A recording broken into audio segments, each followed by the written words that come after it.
week 4 Celta vlog. Yeah, Celta is now over.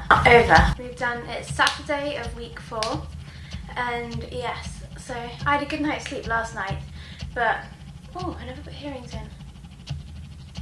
1 second, I'm gonna go put some earrings in. That was weird. I haven't not worn earrings for a day since I was like, yeah, not since before I went to university. Yeah, I used to wear them. I used to not wear earrings on Saturdays because that was when all my sports were. But, oh, all is right. It feels really weird, you know, when you put them in, it's like, oh, it's not that. Anyway, right, so yeah, welcome to week 4 Celta vlog. It's Saturday, which means that Celta is over, and I'm so glad. Yeah, by the end I was just so tired. It's like, I wasn't tired when I was having breakfast. Actually, I could get up in the mornings, but by the time it got to evenings, you know, I would get home, and it wouldn't even be that late, like 7, 8 or something, and then I'd sit down at the computer to do the work that I had to do, and it would just take me hours, and I was having difficulty writing a sentence. The last thing that I had to do was on an assignment, change one sentence, because I changed the activity that went with the assignment, so I needed to change the sentence from do pages 80 or something to do page 50, and just changing that, I was like, does this make sense? I can't tell. So yeah, so I was just so tired. So yeah, it's about time it came to an end. But yeah, everyone on my course passed. We all know we passed, and now I've had a good night's sleep, and yeah, it was exactly a week yesterday until I go to Japan. So that's exciting. I did my mail redirectory this morning. Yeah.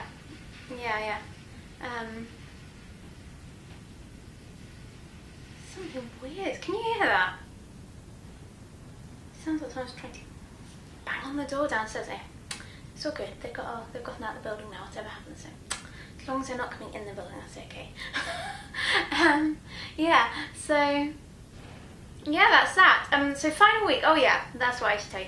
So final week, we had an assignment to hand in on Monday, and then we had another assignment to do. No, we were given an assignment on Friday. Yeah, so we had 2 assignments to hand in last week. We had an assignment to hand in on Monday and an assignment to hand in on Wednesday.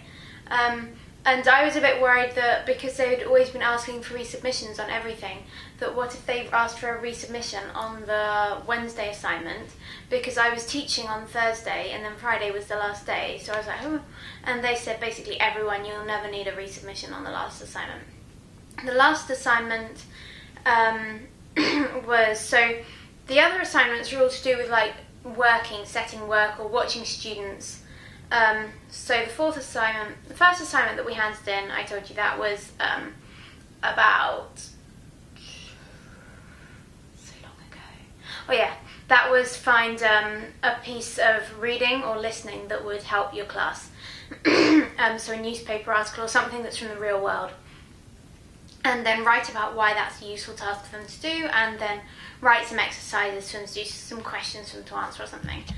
Then the next assignment was language analysis, so you had different sentences for like either elementary learners or intermediate learners and stuff, and then you had to take that sentence apart basically and explain it as if you were teaching it to someone. So like, how would you explain the meaning of this sentence? How would you explain the pronunciation? What is the pronunciation? Writing it in phonemic script and stuff. And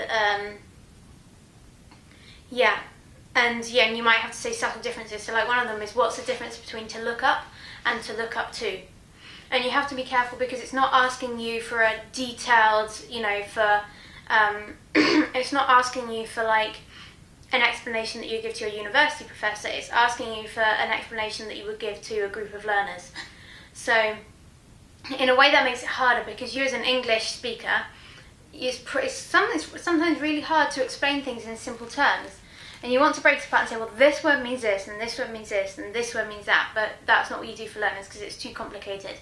They don't need to know what each individual word means, they need to know what the whole term means. So yeah, that was that. And then the next one that we did was, which we handed in on this Monday just gone, was you had to look at your class that you're teaching. So by this point I was teaching pre-intermediate learners. Yeah, I had 2 weeks with upper intermediate and then 2 weeks with pre-intermediate. You have to watch your group that you're teaching and try and watch their learning styles, see how their preferred way of learning is, and see what specific problems different people have, and then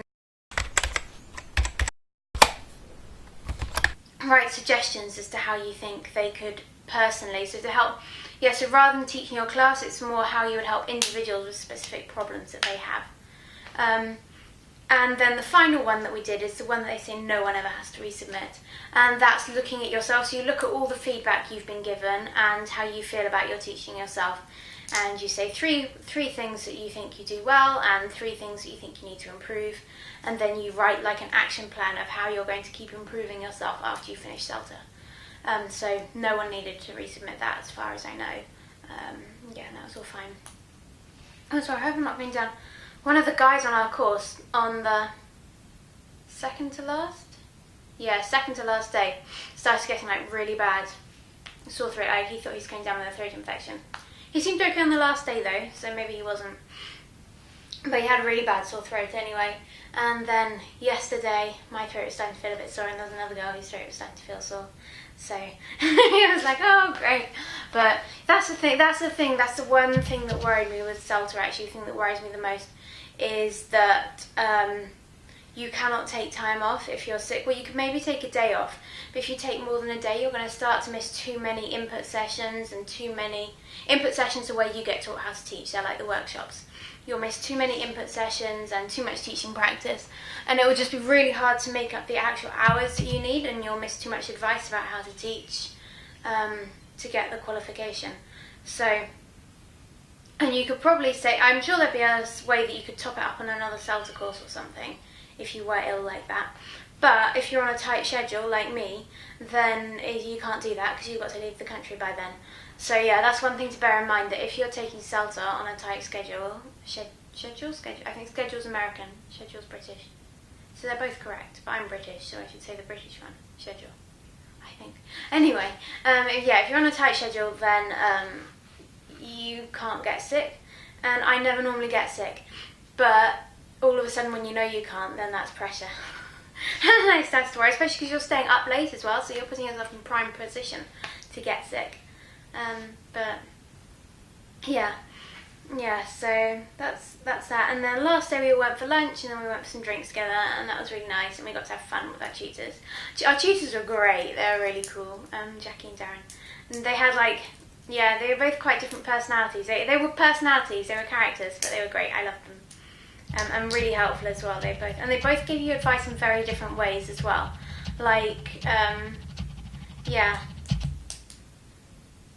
Jackie was she didn't write, if she gave you some advice and feedback, it wouldn't be like scrawled all over. I think she was more, she would push you towards finding stuff out. Neither of them taught better than the other.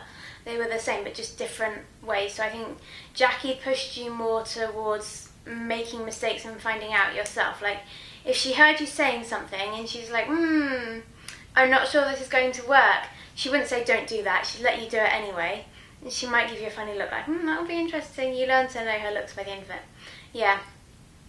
And then you do it and it doesn't go well, and she's like, yes, I thought that. So you find it out for yourself, which I guess is good for remembering it. And Darren is more intervened, so I guess he saves your embarrassment more, I guess, from having, because you're saying, if you're doing something wrong in your lesson, he'll kind of signal to you quietly, have you done this? So, but they were good. So I really recommend, that's my thing, I really recommend Celta. My top points are, if you can go away from home, go away from home, because it takes away distractions, because it is so intense and there's so much to do. It just takes away distractions and you can focus just on that Celta. And some people did that. But it is really expensive, and I didn't go away from home, so I stayed at home. And it's tricky, especially, the other thing is maybe you can't go away from home, but maybe you could move back in with your parents for a bit. because I was living on my own, so I had like the house cleaning and I had to cook myself dinner and I had to buy toilet roll and food and stuff. You know, if you can maybe, yeah, stay with some friends or stay with your parents or something while you do it, I'd really advise that as well. Just something to take the strain off of keeping your life running while you can just focus on this course is really helpful. But if that's not possible, it is possible to do Celta living at home on your own still, because I've done it, I managed it, it was hard work. Yeah, other top tips I would recommend. Yeah, they give you lots of spoken feedback and you won't necessarily be able to write it down at the time. So, record. Whenever I did my teaching practice, after I'd done my teaching practice, when they give you feedback, I got my phone out and I recorded what they said. So then it's really helpful when you're writing your lesson plan the next day. You can, you can listen to what they said again, basically. Yeah. What else would I recommend you do? Be punctual in the mornings. Yeah. So it sounds silly, but actually being there, it made a real difference for me, just being able to do some preparation in the mornings before things started, so I could go over my lesson plan, I could start some more work. So we started at 9 and I tried to get in around 8:30 each day, 8:20. And yeah, I found that I was much more calm and much more relaxed. Other than getting in and starting off straight away, having that time to like do some last minute preparations and calm your thoughts was nice. Yeah, talk to your students, get to know your students as well. Like I found my students were really supportive of me and they're all really nice people. So yeah, if there's an area where the students sit and talk, go and talk to them when you walk past them. If you bump into them in the street like I did, which is nice, yeah, chat to them and find out more about them, and that's nice. And it just makes you feel more relaxed when you're teaching them as well, I think.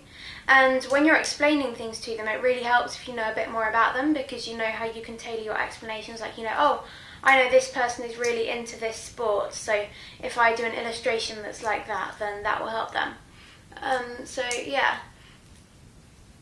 don't panic if you get a resubmit, because it's not the end of the world and it doesn't affect your marks.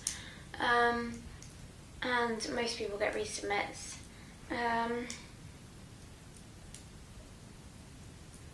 Yeah, just have fun and don't try and do too much other stuff other than your Celta when you're doing it.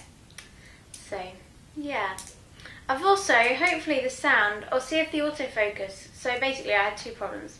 I bought this camera a year ago because I really wanted to focus more on taking better pictures, because I really enjoyed it and I wanted to.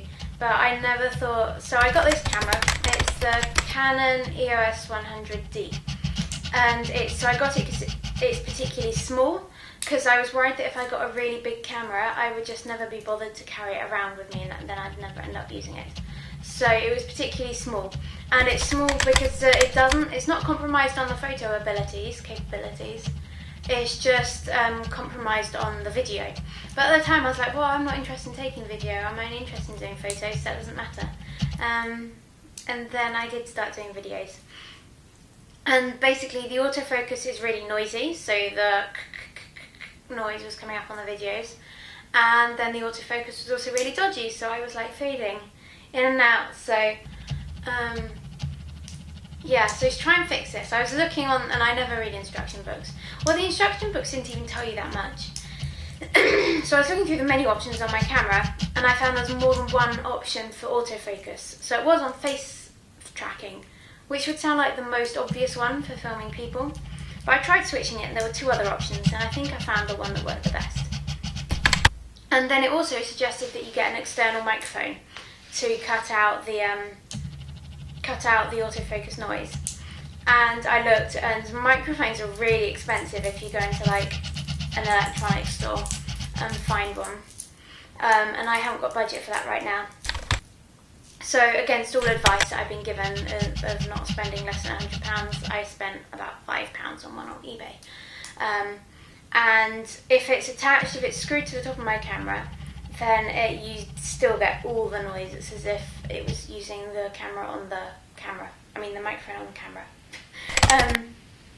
But what I've done is I've tied it, because it's plugged into the side, so I've tied it right down on my tripod.